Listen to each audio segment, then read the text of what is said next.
Real quick guys, before we start, I wanted to give a huge shout out to my man AJ of Popoff Customs. He makes custom GameCube controller sticks and buttons that are really out of this world. I just got a white set from him. I've wanted to do a black controller with white buttons for the longest time, but I couldn't find any custom sticks that really felt and performed like original GameCube OEM sticks.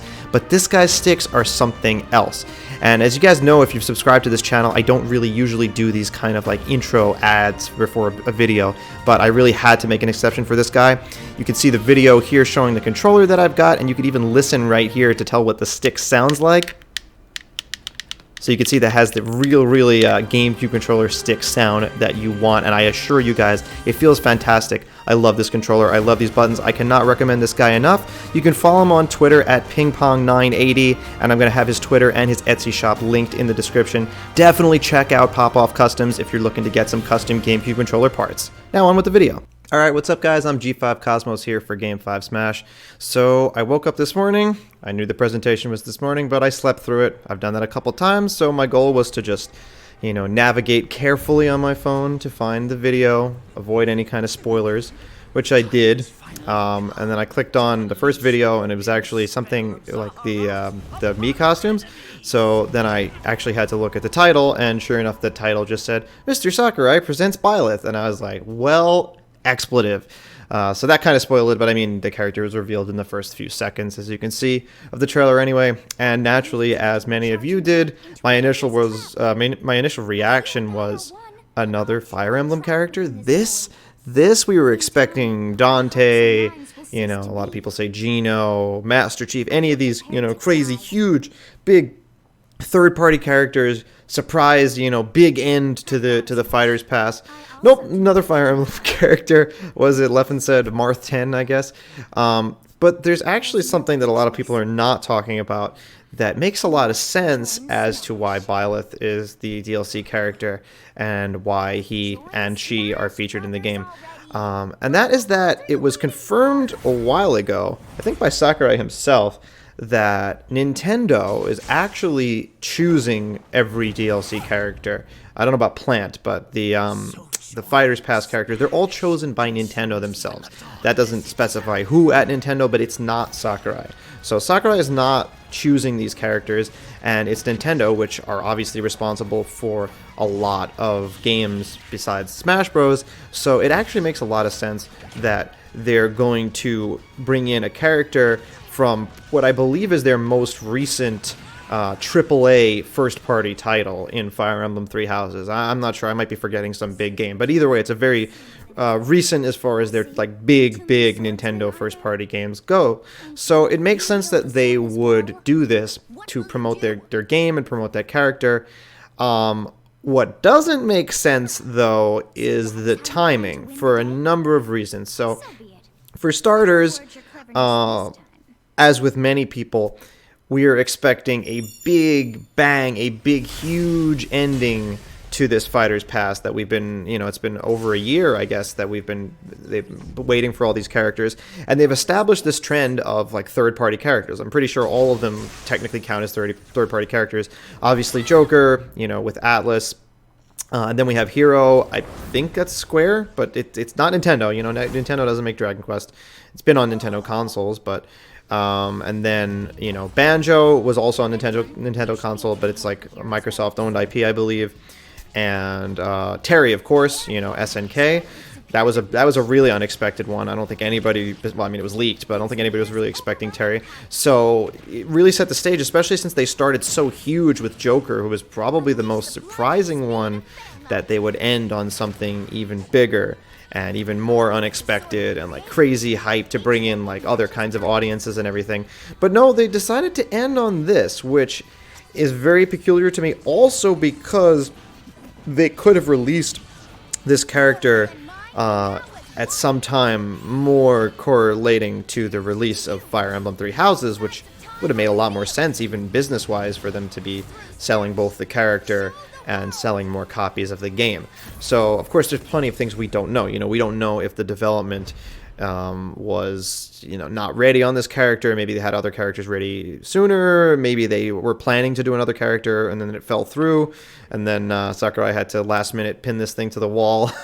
So we don't know. But I think that's like the disappointing thing about it, is that this was the last character. Like even with the characters we got, I think it would have been much more interesting if we got like Terry, Banjo, honestly any of them as the last character rather than Byleth. Byleth, I feel like would have made much more sense to be in the middle as far as the hype goes. And of course, you know, there is this concept of being entitled, and like of course we have so much. I personally am so grateful, and the character looks really cool. I'm going to talk more about the moveset later in this video, but it is, you know, I think there's some right to be disappointed in some things just because of trends that Nintendo has set. So if you set a trend for somebody, even if you're doing great things for somebody, the way humans naturally adapt to things, and if you kind of break that, it does make sense for people to be disappointed at certain things. But I mean, we're getting 6 other characters after it anyway, so there's that to keep in mind. So another thing about Byleth in particular that I think the thing that maybe disappointed me the most was that he's actually not releasing today, because I'm pretty sure for both Banjo and Terry, the last 2 DLC characters, they were released on the same day that the Direct presenting them was, you know, presented, I guess. And that's what I'm talking about. They establish a trend of this, and it's like now they're doing the presentation and the characters are releasing ahead of time. So it's, you know, you can't really complain, but it's kind of strange, right? Because they've really gotten the fans used to this concept of you get the presentation, boom, later that night, maybe right after the presentation, your character's ready. And that's really exciting, and something Nintendo's done a lot of lately with game releases as well, and I find it really exciting. So it's kind of curious that they didn't do this with this time. Like, you might argue, oh, well, you know, what if the character just wasn't ready to be released today, and that's why they had to release the character, you know, on the 28th, I think it was. But, well, then they could have just done the presentation on the 28th. That's kind of my point. Like, I don't know why they would do the presentation on a different day. I mean, Sakurai himself said it was November. But yeah, again, personally, me, I'm still very happy. I'm, you know, maybe disappointed based on some other expectations and some hype that was built up for things, but I can't really be too upset. But I think it's a good topic of discussion to go over the potential negatives that have been brought up, because, you know, if you even look at the dislikes on the video, there are a lot of dislikes, so it's definitely received a lot of negative reception, and honestly partially due to Nintendo's strategy just in terms of the order. Like, if they did the order differently, there could have been a different result there. But yeah, so it makes sense from a business perspective for Nintendo to want to promote their first party characters, since they are the ones deciding that this is the character that's going to be in the game. Just that the order seems weird. But anyway, let's take a look. And also, this was an awesome presentation, by the way. Sakurai is just really cool. Let's take a look at the moveset, and I'll tell you what I think of the character so far. Of course, you know, it's really too soon to say anything. But the very, very, very first thing they say, I find a little bit like disappointing that they lead. It should pop up on the screen any moment if my memory serves me correctly. Yeah, there you go. Byleth's mobility is slow. Well, okay, that's interesting that they're leading with the negative. I mean, I'm sure they're doing it to set up for, you know, this concept of having a lot of range. And the first thing that this makes me think of is actually the Belmonts, because the Belmonts have poor mobility on the ground and in the air, but they have tons of range. And when we all saw the trailer for the Belmonts, we were like, yo, look at that range, dude. This character's going to be broken. They got crazy range. But Belmonts, you know, they're not that great, unfortunately. And most of that is just due to their mobility and recovery, of course.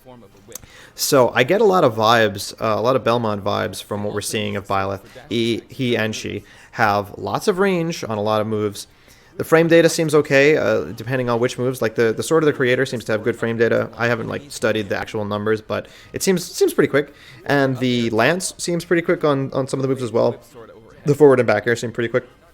The down B, the down moves, the axe seem pretty slow. But even so, we can't really know how slow they are. Like, you know, maybe Sakurai wasn't accounting for airspeed.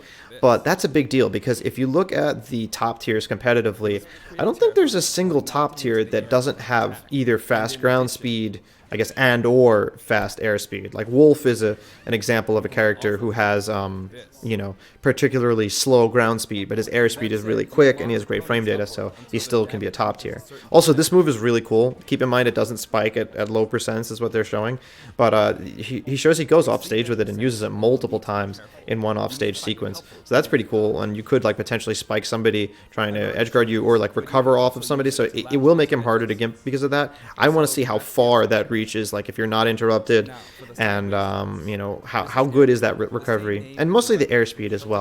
But beyond that, diverging from the Belmonts a little bit, he seems to use not many projectiles like the Belmonts do, and the projectile stuff I feel like is replaced with like this cheese factor, where I feel like he has a cheese factor of some really strong moves with a ton of range that are not going to be the most like consistent moves to land, but they're going to be pretty good to, you know, catch people off guard and potentially take pretty early stocks with a massive amount of range. I'm not talking about the, well, yeah, stuff like that. The forward smash even kind of like lunges a little bit. The forward air and back air, not so much. I actually think the forward and back air are probably not going to be that great because they don't have that much vertical range. It's the same thing with like Belmonts. Like the Belmonts have to really set up their fair and back air, and that's even factoring in that the fair and back air can angle. But again, I could be completely wrong. This character could be broken. And then you're going to see some of the other moves as this little video here progresses, that they have the down B and also the side B are pretty interesting. So let's talk, I'm talking about the smash attacks here. The side B is one of the first sort of cheese moves that's right here. So look at the range on that. That will hit all of an entire battlefield platform. So if you can set up for a tech chase or something, you can get that. I think they'll show it right here, hitting a platform. And I think, yeah, this is what lunges forward. And you can see that that move is really, really dangerous. Like, if you're trying to land, that's the kind of move where it's like almost a 50-50. If you're landing and you don't have space, like, you either go to ledge or you're 50-50ing on, like, do you wait for that and try and, like, air dodge, or, you know, do you just land empty thinking they're not going to do it, basically. But it seems like it has very little shield stun, but, you know, you're not going to be trying to use it. This, they're saying, compensates for the lack of verticality in the air, but I don't know how effective that's going to be because it seems really laggy and it's pretty slow. I think that's the kind of move where if they try and edge guard you, or if they try and, like, juggle you with that move, you just air dodge it and then you're good to land. I don't think that's going to be too threatening, but it might be. It might be. Also have to see how it like works with up air. So this is this is the cheese move right here. So it's kind of like Warlock Punch. It has super armor, the down B, and you might think, okay, because it has incredibly slow startup. It's like incredibly slow. It might even be slower than Warlock Punch. So also, by the way, the down air also looks incredibly slow. I don't think that's going to be the greatest down air for too many situations, but, you know, you're edge guarding a Fox, he's dead probably. But yeah, the down B is really strong, but as they're going to talk about, you can fall through a platform with the down B, and you can also turn it around during the startup. But it seems like since the startup is so much that you actually have a huge window to turn it around. What's more is that it's gigantic.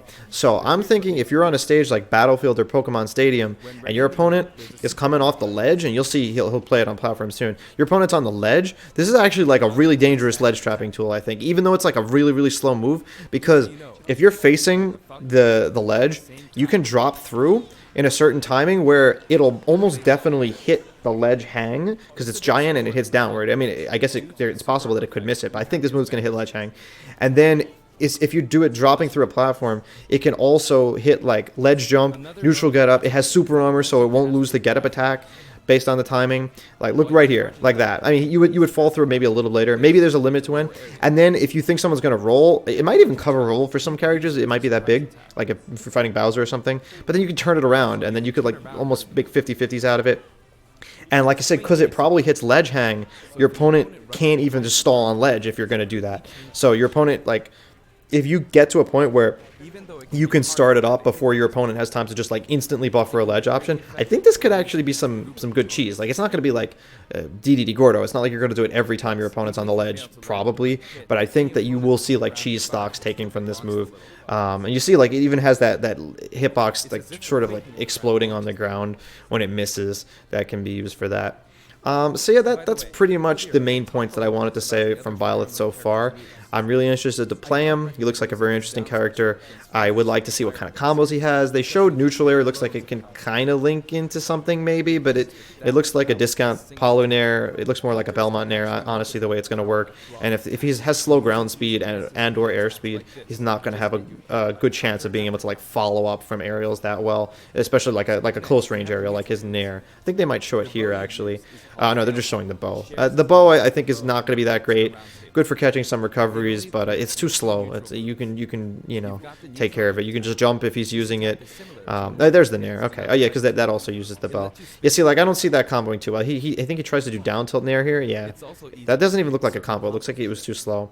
And there looks like there might be some lag on a lot of the area, like the up air they showed before, but getting ahead of myself here. But yeah, guys, that's going to be it for this video. If you want to find more out about Byleth, I will be doing a first impressions video when he comes out.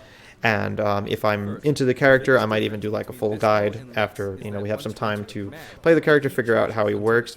So please do subscribe to Game 5 Smash and turn on notifications if you want to check that video out when I release it. And as always, guys, thank you for watching. Bye-bye.